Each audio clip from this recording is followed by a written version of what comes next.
आपसी रजामंदी वाले रिश्ते अगर टूट जाएं तो क्या एक महिला पुरुष पर रेप का केस दर्ज करा सकती है? क्योंकि इस तरह के दुरुपयोग के मामले बहुत सारे सामने आए हैं जब महिलाओं ने इस कानून को हथियार के तौर पर इस्तेमाल किया है। बीच बहस की शुरुआत इसी बड़े मुद्दे के साथ हम करेंगे। तमाम खास मेहमान इस वक्त जुड़ चुके हैं जिनका परिचय आपसे करवा देती हूं। इस वक्त हमारे साथ स्टूडियो में डॉक्टर निशा खन्ना जी हमारे साथ जुड़ी हुई हैं, जो कि मनोचिकित्सक हैं। रेखा अग्रवाल जी सीनियर एडवोकेट स्टूडियो में मौजूद हैं। गौतम कौल जी रिटायर्ड आईपीएस ऑफिसर हैं, वो भी हमारे साथ स्टूडियो में जुड़ चुके हैं। स्वरूप सरकार जो कि सेव इंडिया फैमिली के फाउंडर हैं, वो भी हमारे साथ मौजूद हैं। और इसके अलावा मुंबई से हमारे साथ मॉडल संगीता कापुरे जी जुड़ चुकी हैं। लेकिन सबसे पहला सवाल रेखा अग्रवाल जी आपसे ही है। सुप्रीम कोर्ट ने चिंता जताई है और वास्तव में ये चिंता जायज भी है, क्योंकि लगातार इस कानून के दुरुपयोग के मामले बढ़ते हुए चले जा रहे हैं। आपने बिल्कुल ठीक कहा। जो हाल में आजकल हमारे देश में हम देख रहे हैं कि हम एक पश्चिमी सभ्यता के चलते चलते ये लिव इन रिलेशनशिप्स का जो एक फैशन सा बन गया है, वे ऑफ लाइफ बन गया है। स्पेशली मेट्रो सिटीज के अंदर देखते हैं कि जहां बहुत खुले दिमाग के या सोच के लोग हैं, जो नौजवान लड़के और लड़कियां हैं, वो शादी के बंधन में नहीं पड़ के जो उसके साथ में राइट्स एंड रिस्पॉन्सिबिलिटीज आती हैं उसमें नहीं पढ़ना चाहती और सोचते हैं कि एक साथ रह के क्यों ना देखें कि क्या हम इसमें वाकई में कुछ दिन तक रह भी सकते हैं कि नहीं, या आगे जाके हम क्या इसमें शादी करना चाहेंगे कि नहीं। एक एक्सपेरिमेंट के तौर के ऊपर रहते हैं।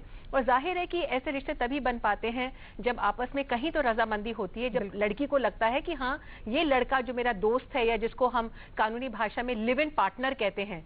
2005 में पहली बार ये जो शब्द था इसका प्रयोग किया गया जब ये घरेलू हिंसा का कानून बना था। तो उसमें जब लिव इन रिलेशनशिप या लिव इन पार्टनर का जब ये शब्द, ये टर्मिनोलॉजी बनी, उसी समय से ये लिव इन रिलेशनशिप भी चलने लग गई हैं। अब जाहिर है कि जब एक लड़का और लड़की साथ में रहते हैं तो ये एक्सपेक्टेड है कि कुछ हद तक उनके शायद मानसिक तो उनमें कुछ कंपैटिबिलिटी होगी ही, और साथ साथ उनके शारीरिक रिश्ता भी हो सकता है। बिल्कुल। और अगर उसके चलते चलते अगर दोनों लड़का और लड़की राजी हैं कि हमको ये रिश्ता इसी तरीके से निभाना है, बहुत विडंबना है कि एक तरफ तो जो नया कानून बना है 2005 के अंदर घरेलू हिंसा का कानून, उसके अंदर जो लिव इन में ऐसी लड़की रह रही है उसको हर तरह की प्रोटेक्शन मिली हुई है, हर तरह के अधिकार हैं उसको अपने पार्टनर से मांगने के लिए। अगर उसके साथ कोई भी तरह का गलत बिहेवियर करता है, या उसको खर्चा नहीं देता है, या फिजिकल अब्यूज करता है, या मेंटल अब्यूज करता है, वो हर तरह की प्रताड़ना के खिलाफ घरेलू हिंसा कानून जो 2005 में बना है उसके तहत वो कंप्लेन कर सकती है, जिस तरीके से एक पत्नी कर सकती है। बिल्कुल। पर सोचने की बात यह है कि जब वो शारीरिक रिश्ता रखते ही है लड़की अपनी ही मर्जी से,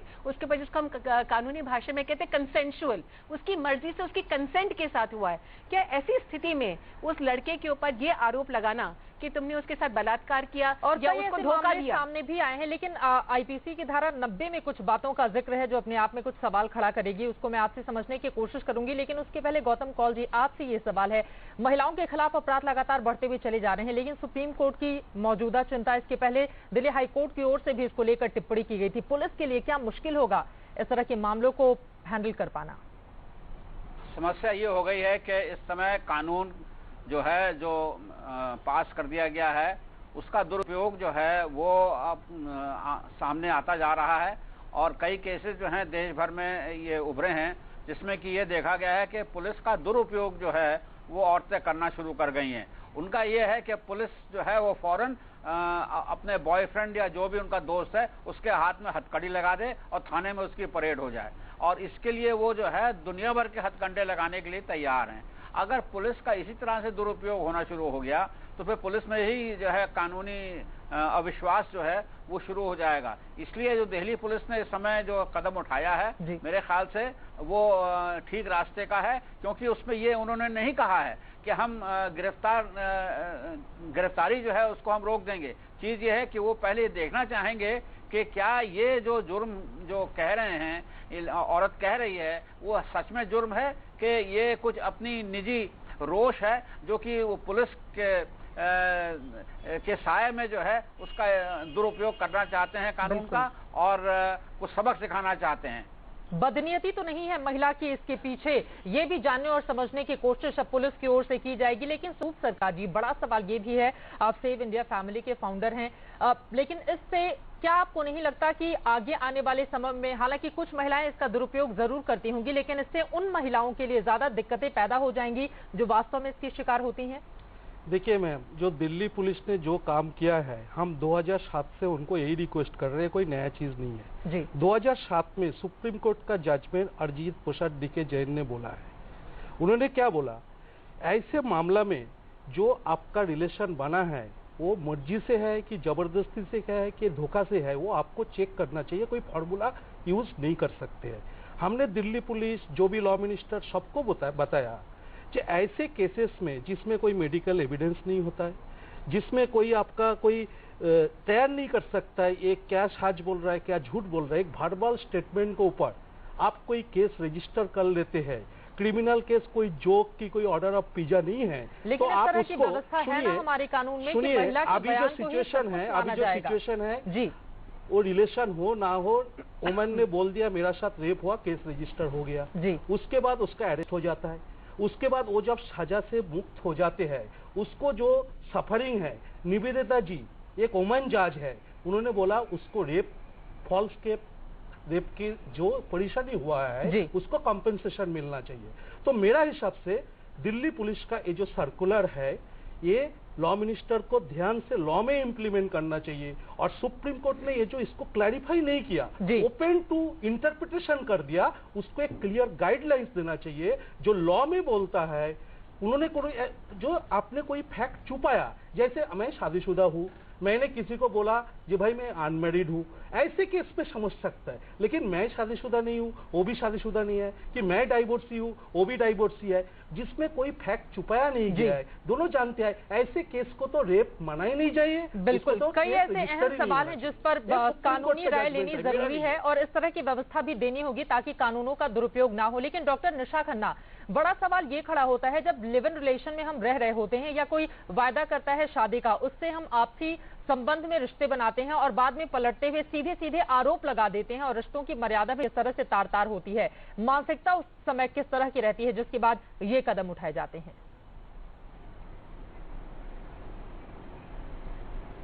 बहुत बार ऐसा होता है, ऐसे केसेस में अगर ऐसी सिचुएशन आती है तो लड़कियां most of the time revenge के केस में आ जाती हैं, बदला लेने की भावना। मुझे ऐसा लगता है लिव इन के केस में दोनों इतने मैच्योर होते हैं, अपनी मर्जी से रिलेशनशिप में रहते हैं।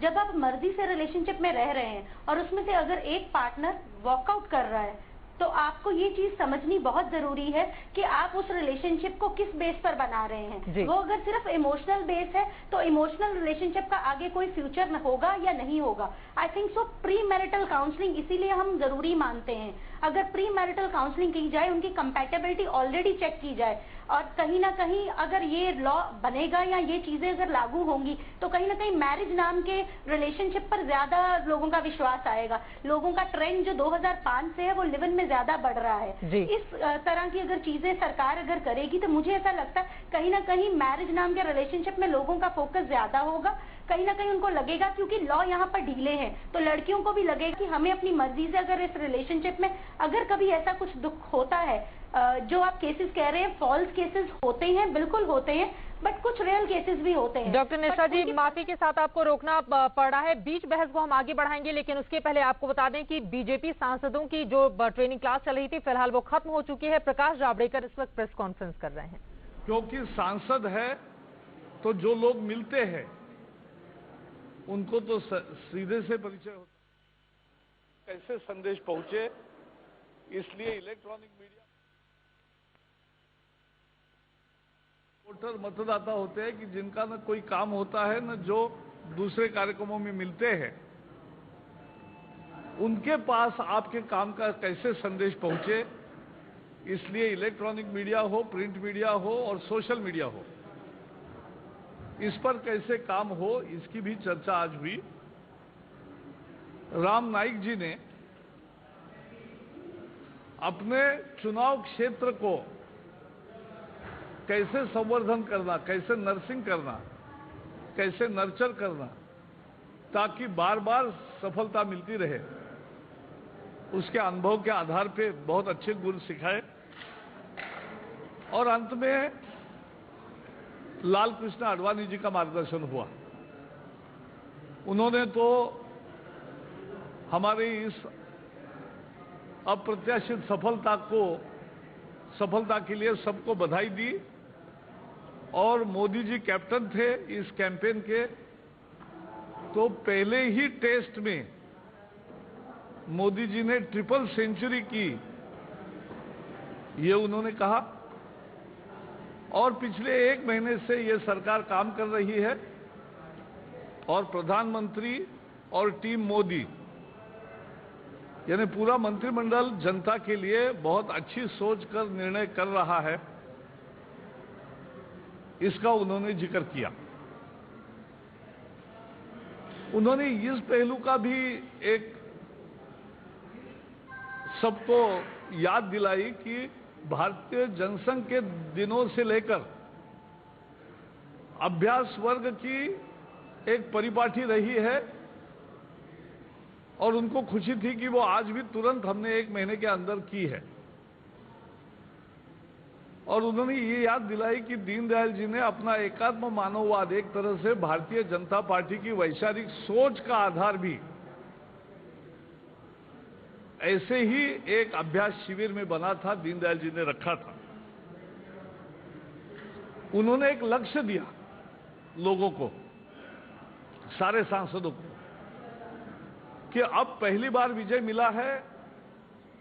देश भर में जो माहौल तैयार हुआ, जो प्रयास हमने किए, मोदी जी ने जिस सफलता से नेतृत्व किया, लोगों ने जिस तरह से मेहनत की, तो उसके कारण एक शानदार सफलता मिली।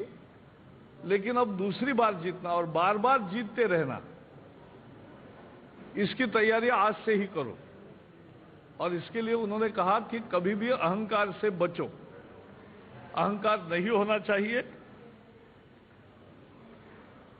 और सब लोगों से सभ्यता से व्यवहार करें। अपने पार्टी के हो, दूसरे हो, आम नागरिक हो, सबसे सभ्यता से व्यवहार करें, से बचे और जनता के सेवक के रूप में जो काम करना है उसके उन्होंने अनेक उदाहरण दिए।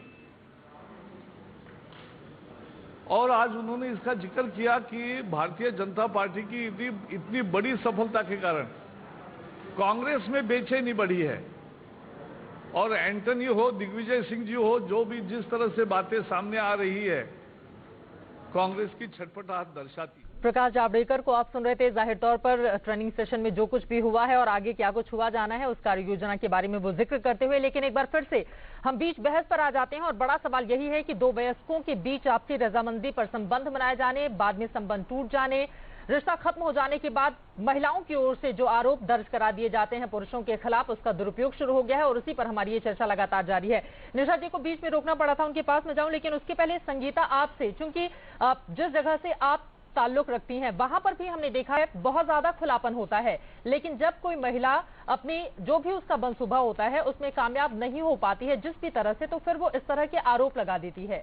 आपकी इस पर टिप्पणी, आपको लगता है कि कहीं ना कहीं इस कानून का दुरुपयोग हो रहा है?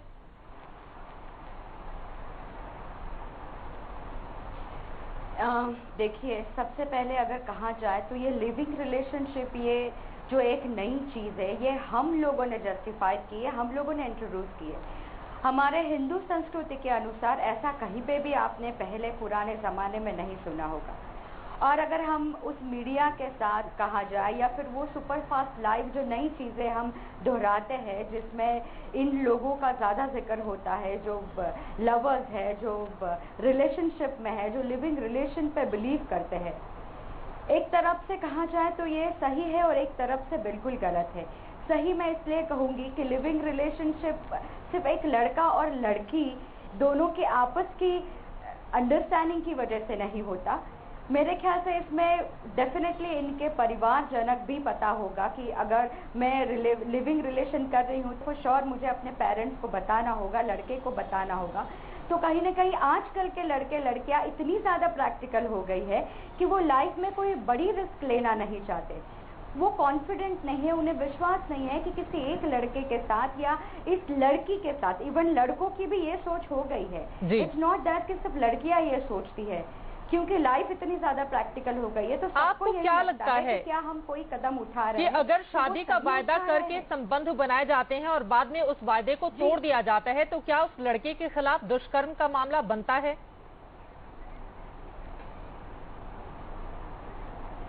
जी बिल्कुल बनता है, क्योंकि ये अगर दोनों की आपस की डिसीजन है या दोनों का आपस की सोच है तो फिर ये गलत है और ये चिंताजनक बात ही है, क्योंकि सिर्फ रेप केस या इस तरीके के केस सिर्फ इस रिलेशंस में नहीं होते जी। वैसे देखा जाए तो शादीशुदा जो अरेंज मैरिज होता है, लड़का और लड़की, जरूरी नहीं है कि हर बार लड़की या लड़का दोनों के संबंध आपस में, दोनों के मन मुटाव आपस में डिसीजन के साथ होते हैं या डिसाइड होते हैं। कई बार ऐसा होता है। मैं एक चीज पूछना चाहता हूँ मैम, एक चीज पूछना चाहता हूँ। आपने बोला सपोज शादी का प्रॉमिस करके तोड़ दिया गया है तो लड़के को रेपिस्ट बताया जाएगा।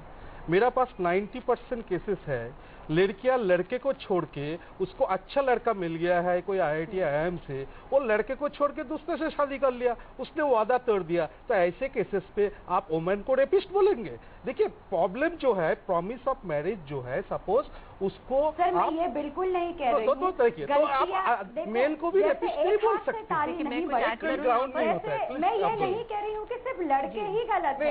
तो ये बोलना गलत है कि मेन ब्रेक करेगा तो रेपिस्ट है, वुमेन ब्रेक करेगा तो क्या है? मैं कानूनी पहलू को क्लैरिफाई करना चाहती हूँ। देखिए कानूनी पहलू ये है कि इंडियन पीनल कोड, भारतीय दंड अधिनियम के तहत promise to marry and then forcing the girl, और लड़की को ये कह के उसके साथ शारीरिक संबंध अगर रखे जाते हैं कि देखो मैं तुम्हारे से शादी करूंगा या ये हमारा रिश्ता शादी के बराबर ही है, तो इस तरह के अगर धोखाधड़ी से मुद्दा ये आता है, हर केस अलग, हर केस के जो फैक्ट्स होते हैं वो अलग होते हैं, उसी के ऊपर कोई सजा किसी व्यक्ति को दी जा सकती है। अगर कोई लड़का धोखाधड़ी करता है किसी लड़की के साथ, ये कह के कि मैं तुम्हारे साथ शादी करूंगा या मैं कुंवारा हूँ या जो तुम्हारे साथ में जो रिश्ता रख रहा हूँ वो शादी के बराबर ही है या आगे जाके मैं तुम्हारे से शादी जरूर करूंगा, लेकिन इसलिए अगर तुम आज में से शारीरिक संबंध रख लेती हो तो वो गलत नहीं है। ऐसे सिचुएशन में अगर लड़का धोखा देता है लड़की को तो भारतीय दंड अधिनियम के तहत वो एक क्रिमिनल एक्ट है जिसके ऊपर कानून संज्ञान लेती है और लड़के को जेल भी हो सकती है। परंतु मुद्दा यह है कि आजकल के जमाने में जब लिव इन रिलेशनशिप्स हो रही है और लड़की अपनी कंसेंट से, अपनी मर्जी के साथ किसी लड़के के साथ शारीरिक संबंध रखती है, तो ये कानून इजाजत नहीं देता कि आप उसके ऊपर उंगली उठाएं और उसको सजा दिलवाएं। ये कह के कि बड़ा सा बलात्कार किया, शादी का झांसा देकर मेरे साथ रेप किया, इस तरह के आरोप बार बार लगाए जाते हैं। और जिस बात का आपने जिक्र किया कि ये धोखाधड़ी के केस में आता है, ये तय कैसे होगा? मान लीजिए अगर दोनों ने आपसी सहमति से रिश्ते बनाए हैं और बाद में धोखाधड़ी का आरोप लगा दिया है, फिर तो वहाँ पर जो भी लड़का होगा उसके साथ तो अन्याय होगा ना, अगर इस चीज को वो साबित नहीं कर पाता है। आपने बहुत अच्छा सवाल किया कि कैसे डिसाइड होगा कि धोखाधड़ी करी गई कि ये एक लिव इन रिलेशनशिप था, ये लड़की की मर्जी के साथ सब कुछ हुआ। देखिए हर एक केस जो है, इसीलिए मैंने शुरू में कहा था, हर एक केस के जो फैक्ट्स होते हैं, पहलू होते हैं, उसी को आधार में रखते हुए किसी केस को कोई धारा जो है पुलिस लगा सकती है, FIR दर्ज कर सकती है। परंतु क्योंकि आजकल के जमाने के अंदर अब साथ साथ ये भी कानून कहता है, 1 मिनट में कंप्लीट करूंगी, साथ साथ कानून ये कहता है कि जैसे ही लड़की ने कोई कंप्लेंट करी, पुलिस वालों की जिम्मेदारी बनती है कि वो FIR दर्ज करें। स्पेशली निर्भया कांड के बाद में तो पुलिस को सोचने का अधिकार नहीं है कि वो FIR दर्ज करें कि ना करें, उनके ऊपर लाजमी है कि वो FIR दर्ज करें, चाहे वो कितनी भी बोगस भी लगती हो। परंतु अगर लड़की कहती है उसकी कोई भी तरीके से सेक्सुअल प्रताड़ना करी गई है, उसके साथ बलात्कार किया गया है, कोशिश करी गई है, तो पुलिस वाले की जिम्मेदारी बनती है कि वो FIR दर्ज करे। उसका जो एक ऑपोजिट होता है कि क्या ऐसे इस आड़ के अंदर, इस नए अमेंडमेंट के तहत जो संशोधन हुआ है, क्या लड़कियों को उसका दुरुपयोग करना चाहिए? और पुलिस वाले कैसे डिसाइड करें कि क्या ये लड़की दुरुपयोग कर रही है, इसकी कंप्लेंट जेन्युइन है कि झूठी है? तो इसीलिए ये एक सिचुएशन आज एक बहुत विडंबना उठ गई है। और ये क्योंकि मेट्रो सिटीज के अंदर खासकर आजकल एक नया फैशन हो गया है या एक वे ऑफ लाइफ हो गया है कि लड़कियां लिव इन रिलेशनशिप कर रही हैं। उसको देखते हुए ही दिल्ली पुलिस ने ये ऑर्डर जो जारी किया है कि भाई हर केस के अंदर हम लड़के को अरेस्ट नहीं करेंगे, क्योंकि जो प्राइमा फेसाई देखता है, प्राइमा फेसाई यानी कि जो एग्जाम्पल मैं दे देती हूं, देखना पड़ेगा। बिल्कुल, एक है कालकाजी थाने में दर्ज मामले में गैंगरेप का केस फर्जी पाया गया और शिकायत करने वाली महिला के खिलाफ फर्जी केस दर्ज कराने के आरोप में फिर उस महिला के खिलाफ आरोप दर्ज किया गया। नेपसराय पुलिस ने एक मुलजिम को गिरफ्तार किया। FIR में लिखाया गया वारदात के वक्त वो ऑफिस की CCTV कैमरे में कैद आया। अगर वो CCTV कैमरे में कैद नहीं होता तो शायद उसके पास बचाव के लिए कुछ होता भी नहीं। बाद में उसे जमानत दी गई, लेकिन गौतम कौलजी जमानत तब मिली जब वो 15 दिनों तक जेल की सलाखों के पीछे था। उसके परिवार वालों पर उसका खुद का कितना मानसिक शोषण हुआ होगा उस दौरान, इस बात को तो आसानी से समझा जा सकता है। पुलिस ऐसी स्थिति में करेगी क्या? प्रोग्राम के शुरुआत में ही मैंने बात की थी कि पुलिस का जो है दुरुपयोग जो है ऐसे समय में किया जाता है एक सबक सिखाने के लिए। वो एक तरह से यह है कि कोर्ट के बाहर जो है वो जो है सजा पहले ही वो मुकर्रर हो जाती है, और जो लड़की का या औरत का जो है उद्देश्य होता है कि बदनाम कर दो, अपने जो आदमी है उसको बदनाम करो, और बदनामी का जो है जो स्रोत है वो ये है कि भाई पुलिस जो है हथकड़ी डाले और ले जाए। अच्छा, इसमें ऐसा भी है कि ये लिव इन रिलेशनशिप कोई नई चीज नहीं है, और ये बहुत पहले से भी ये परंपरा जो है शहरों के अंदर जो है ये चलती रही है। और इसमें एक मिसाल जो मैं समझता हूँ वो ये है कि गुजरात के अंदर एक इस समस्या को जो है वो सुलझाने का एक नया रूप लाया गया था करीबन 30 साल पहले, और वो था करारनामा, मैत्री करार। हाँ, मैत्री करार, जिसमें कि ये शादी नहीं होती थी, लोग एक लड़के लड़की जो थे रहा करते थे एक साथ, पर वो एक कानूनी तौर से सिविल कॉन्ट्रैक्ट जो है वो उसमें वो अपने दस्तखत डालते थे, जिसमें कि था कि हम जो हैं दोनों एक साथ रह रहे हैं, अपनी रजामंदी से रह रहे हैं। अगर कोई बच्चा अगर हमारे बीच में अगर आ जाता है तो उसमें जो है तो औरत जो है उसको एक कहना चाहिए एक ब्याता औरत का जो है रूप भी दिया जा सकता है। और इससे ये जो रेप का जो चार्ज होता था ये कभी नहीं निकल पाता था। अब जो है ये और जो इलाके हैं देश के वहाँ इस तरह का कोई रिवाज नहीं है, और इसलिए और हर जगह इस तरह की स्थिति बननी चाहिए, ये सामने आ रहे हैं। इसके अलावा बिल्कुल एक चीज और है जी, और वो ये है जैसे कि अभी मैडम ने अभी बात की है, ये पुलिस को अब उसके हाथ में अब वो बात नहीं रही कि केस जो है उस पर विचार किया जाए कि ना किया जाए। सुप्रीम कोर्ट ने पुलिस वालों को कह दिया है कि जैसे ही कोई शिकायत आएगी आपको जो है एफआईआर दर्ज करना है, यानी कि जो धारा 154 जो है सीआरपीसी की, उसमें जो पुलिस को जो हिदायत दी गई थी कि पहले आप शिकायत लिए, बिल्कुल, आप लेकिन अब जो करिए, जताई और गई अगर है कानूनी केस निकलता है तभी आप दर्ज करिए। उसके बाद उम्मीद है कि कम से कम स्थिति में बदलाव आएगा। वक्त की कमी है, इस वजह से आपको रोकना पड़ रहा है। आप तमाम मेहमानों का बहुत शुक्रिया इस चर्चा में शामिल होने के लिए। उम्मीद हम यही करेंगे कि कानून का दुरुपयोग करने वालों को भी सजा मिलेगी, और इस पूरे मामले में सुप्रीम कोर्ट की जो टिप्पणी है वो भी अपने आप में काफी ज्यादा महत्वपूर्ण हो जाती है। आगे आने वाले दिनों में हो सकता है हम इसमें कुछ बदलाव देखें।